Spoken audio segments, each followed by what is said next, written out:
এই তো আমি এখন তোমাকে সার্কতিমি বানিয়ে দিব। এই তো আমার সার্কতিমি আঁকানো হয়ে গেছে। আরে বা আমি তো সার্কতিমি হয়ে গেলাম। তাহলে আমাকে টুংটুং শাহুর বানিয়ে দাও। আর হ্যাঁ, এই ছবির মতো আমাদেরকেও বানিয়ে দাও। আচ্ছা ঠিক আছে, আমি সবাইকে বানিয়ে দিব। দাঁড়াও, আগে তোমাকে টুংটুং শাহুর বানিয়ে দিই। আরে বা এই তো হয়ে গেছে। আরে সত্যি তো হয়ে গেছে, তাহলে আমাদেরকেও বানিয়ে দাও। হ্যাঁ অবশ্যই, তোমাকেও বানিয়ে দিব। এই তো তোমাকে ক্যাপাচিনো বানিয়ে দিলাম। আরে বা ধন্যবাদ তোমাকে। তাহলে আমাকে জম্বি বানিয়ে দাও। আচ্ছা ঠিক আছে, আমি এখনই আঁকিয়ে দিচ্ছি। আমি তো এখন এই গোল্ডেন কালার রং নিয়ে পালিয়ে যাব।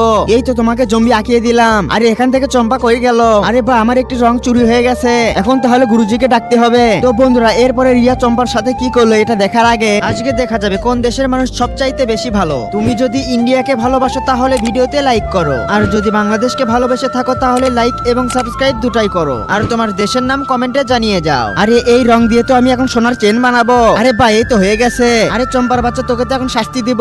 এই নে, তোকে সোনার মূর্তি বানিয়ে দিলাম। হা হা, এবার ঠিক হয়েছে।